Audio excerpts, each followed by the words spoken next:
जय गुरुदेव। सभी साधकों का स्वागत करता हूं मैं एक बार फिर से अपने YouTube चैनल सिद्धाश्रम मार्ग पर। और आज भी जिस एक साधक के जो अनुभव रहे हैं, जिन साधक ने सुगंध मोदिनी अप्सरा को सिद्ध किया, प्रत्यक्ष किया और पूर्ण रूप से उसका साहचर्य प्राप्त किया उन्होंने, तो उनके जो अनुभव हैं वही मैं लेकर के साधकों के बीच आया हूँ कि वह उनके अनुभव से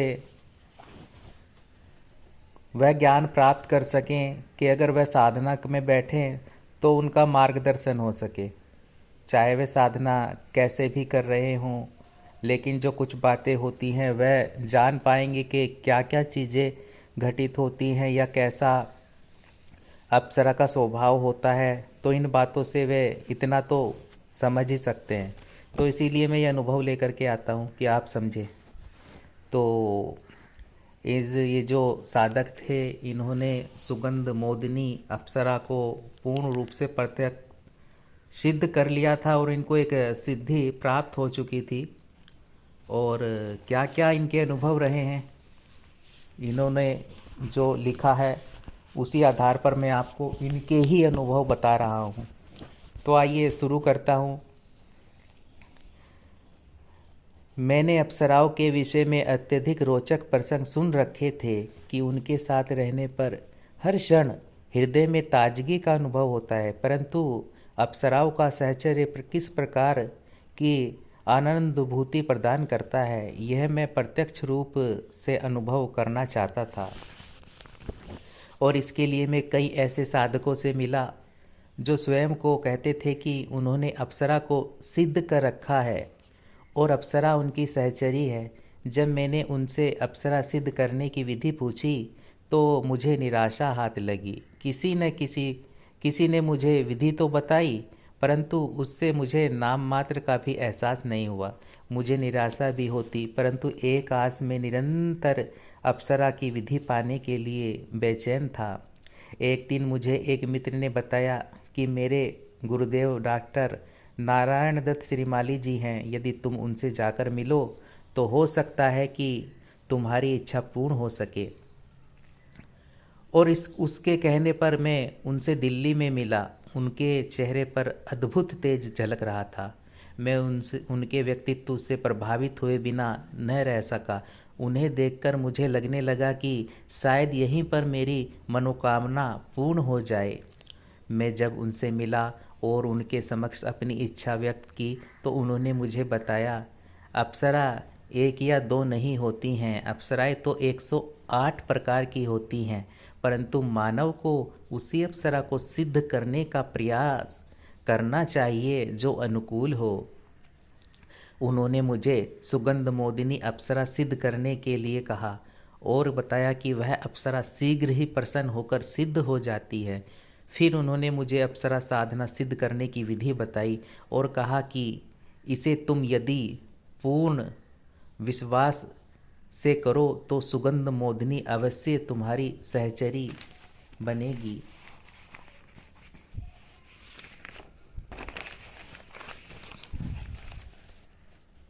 और उनकी आज्ञानुसार मैं साधना को संपन्न करने के लिए बैठ गया।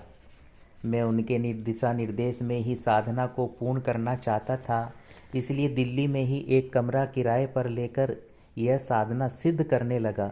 साधना 3 दिनों की थी। प्रथम दिन तो साधना भली प्रकार से बिना किसी विघ्न के संपन्न हो गई। मुझे कोई अनुभव नहीं हुआ। मैं दुविधावश विचारों में झूलने लगा, परंतु गुरुदेव की दृढ़ता और विश्वास की बात को याद कर पुनः स्वयं के विचारों में स्थिरता स्थापित की और दूसरे दिन की साधना संपन्न करने के लिए बैठ गया। अभी मंत्र जप आधा ही हुआ था कि अचानक मुझे अनुभव हुआ कि जैसे मेरे आसपास के वातावरण में असंख्य फूल खिले हैं या इत्र छिड़का हुआ है, जिसकी सुगंध से मुझे अत्यधिक आनंद का अनुभव हो रहा था। और धीरे धीरे दूसरे दिन की साधना संपन्न हो गई, परंतु अगले दिन भी मुझे अपने शरीर से व्यक्त सुगंध का एहसास हो रहा था। ऐसा लग रहा था कि मैंने इत्र में स्नान किया हो। मुझे अपने चेहरे पर कुछ अलग सी ही चमक अनुभव हो रही थी। स्वयं को अनुभव हो रहा था कि आनंद का झरना बह रहा हो। हालांकि एकांत में ही इस साधना को कर रहा था, परंतु घर पर मैं जहाँ रह रहा था वहाँ के अगल बगल के लोगों ने भी उस सुगंध का एहसास किया। तीसरे दिन जब साधना शुरू की तो वह सुगंध और तेज होती जा रही थी। साधना क्रम जैसे जैसे बढ़ रहा था, सुगंध का प्रभाव बढ़ता जा रहा था। धीरे धीरे मुझे एहसास होने लगा कि मेरे अलावा भी कोई और कक्ष में उपस्थित है, परंतु गुरुदेव की आज्ञा थी कि जब तक पूर्ण मंत्र जप संपन्न न हो जाए तब तक आसन न छोड़ो और न ही मंत्र जप को रोको। 2 मालाएं अभी बाकी थी कि मेरे सामने प्रत्यक्ष एक आकृति स्पष्ट हो रही थी जो किसी स्त्री की लग रही थी। मैंने मंत्र जप पूर्ण करके गुरुदेव का स्मरण कर प्रणाम किया और प्रार्थना की कि गुरुदेव को प्रणाम करके जब मैंने आंखें खोली तो मैं मंत्रमुग्ध सा सामने खड़ी आकृति को देखता रह गया। उसके पास से मुझे वैसी ही सुगंध का एहसास हो रहा था जो कि मुझे 2 दिनों से एहसास हो रहा था कि मैं उसके सौंदर्य को देखता रह गया। उसको देखने के बाद और चंद्रमा की भांति नेत्रों को शीतलता प्रदान करने वाला मुख भ्रू भंगिमा ऐसी प्रतीत हो रही थी कि जैसे कामदेव ने अपने धनुष की प्रत्यक्षा खींची हो घायल करने के लिए। उसके होठ जैसे गुलाब ने अपने गुलाबी रंग दे दिए हों। कोमलता ऐसी यदि कोई छू ले तो मैली हो जाएगी। जगमगाता गौरवर्ण ज्यों देवों की आभा सिमटकर साकार हो गई हो। उसके समूचे सौंदर्य का वर्णन करना चाहता हूँ लेकिन कर नहीं पाता हूँ। बार बार असफल हो जाता हूँ क्योंकि उसका स्मरण होते ही मैं विस्मृत हो जाता हूँ। आज भी पूज्य गुरुदेव की कृपा से ही वह अप्सरा मेरी सहचरी बनी हुई है और जब भी उसका साथ मिला है वह पग पग पर मेरे सुख में दुख में मेरी सहयोगी बनी है। उसका सहचर्य प्राप्त कर मैं स्वयं को धन्य अनुभव करता हूँ।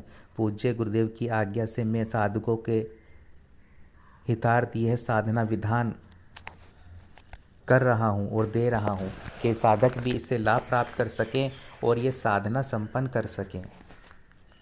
तो देखिए ये अनुभव रहे हैं उन साधक के जिन्होंने जो है वह सुगंध मोदिनी एक अप्सरा होती है उसकी साधना संपन्न की और सद्गुरुदेव के मार्गदर्शन में ही की थी उस वक्त। और जो विधि थी वह भी सुगंध मोदिनी अप्सरा जो होती है वह बहुत ही तेज़ी से साधक के साथ जुड़ जाती है और वह एक तरह से अनुभव भी देने लगती है। और मात्र 3 दिन की ये साधना है और अगर साधक चाहे तो उसे आगे भी बढ़ा सकता है कि अगर उसको प्रत्यक्षीकरण न हो रहा हो। और सुगंध मोदिनी जो विधान है साधना है 3 दिन की होती है और जिसमें आवश्यक सामग्री होती है वह सुगंध मोदिनी अप्सरा यंत्र व अप्सरा माला होती है, रक्षा माला होती है। और आप इसे किसी भी जो शुक्रवार से जो शुरू कर सकते हैं। और साधक को भी जो गुलाबी वस्त्र पहनने हैं और इत्र का छिड़काव करना है और रात्रि 10 बजे से जो साधना में बैठना है और उसको अप्सरा माला से 21 माला सुगंध मोदिनी की संपन्न करनी होती हैं जो इन साधक ने संपन्न की थी। हो सके तो एकांत में रहकर वो कक्ष एकांत हो जिसमें आप यह साधना कर रहे हों। घर में रहकर भी आप कर सकते हैं, कोई दिक्कत नहीं है, पर वह रूम एकांत होना चाहिए जिसमें आप अप्सरा का मंत्र जप कर रहे हो और भूमि शयन करना है उस बीच आपको और 21 मालाएं करनी है। और जो विशेष मंत्र रहता है सुगंध मोदिनी का वह होता है ओम ह्रीम ह्रीम सुगंध मोदिनीय ह्रीम ह्रीम फट। ओम ह्रीम ह्रीम सुगंध मोदिनीय ह्रीम ह्रीम फट। तो ये मंत्र होता है।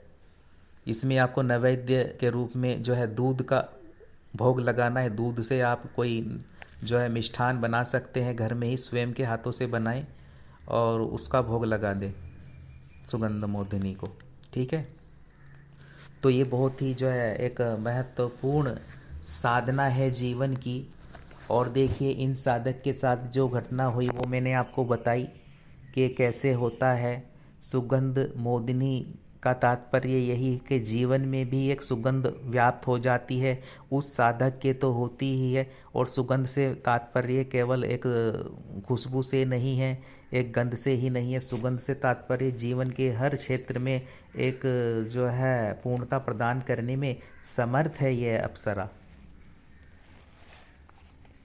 लेकिन जब आप ऐसी साधना कर रहे हो तो आपको विशेष जो है सावधानी बरतनी होती है, क्योंकि जो आसपास के व्यक्ति होते हैं वह भी अनुभव कर सकते हैं।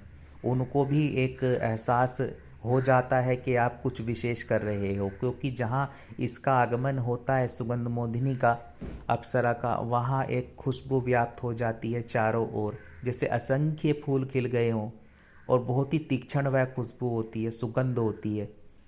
तो जब करें एकांत में करें, वरना जो लोग होंगे आसपास के वो भी आपको शायद अगर अनुभव देने लगी तो फिर जो है महसूस करते हैं। तो गुप्त रखना होता है ऐसी जो विशेषकर साधनाएं होती हैं अप्सराओं से जुड़ी हुई। और जब गुरुदेव के इन्होंने मार्गदर्शन में यह साधना संपन्न की थी, और यह प्रमाणित विधि है, इसलिए मैं कहता हूँ कि यहाँ पर जो भी विधि दी जाती है पूर्ण प्रमाणित होती है, स्वयं के अनुभव पर भी आधारित होती है, और अन्य जो साधक करते हैं उनके अनुभव पर भी आधारित होती है। तो इसलिए जब आप एक बार कर लेते हैं तो मैं इसीलिए कहता हूँ कि आपका कनेक्शन जुड़ जाता है उस शक्ति, उस अप्सरा के साथ में। इसलिए जब भी करेंगे सोच समझ कर करेंगे, और अगर आप शक्ति को संभाल सकते हैं, नियंत्रण में कर सकते हैं, तभी आप करें।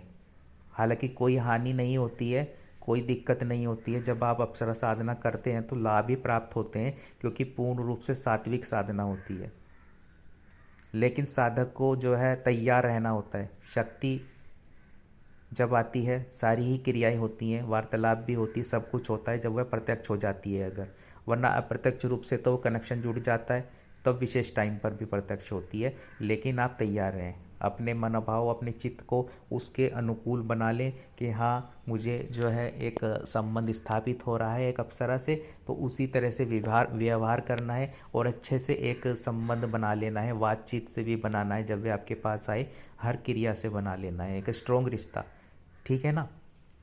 तो ऐसी जो है अप्सरा साधना होती हैं, और इनके अनुभव ऐसे होते हैं। जो इन साधक के अनुभव रहे वो मैंने आपके सामने रखे हैं, और यह एक पूर्ण विधि है। इससे में जो भी प्रक्रियाएं अपनाई जाती हैं वो साधक को करवाई जाएंगी, और वह साधक जो है सही मार्गदर्शन में, उचित मार्गदर्शन में पूर्ण विधि द्वारा जो है सुगंध मोदिनी साधना संपन्न कर सकते हैं, और वैसे ही लाभ प्राप्त कर सकते हैं।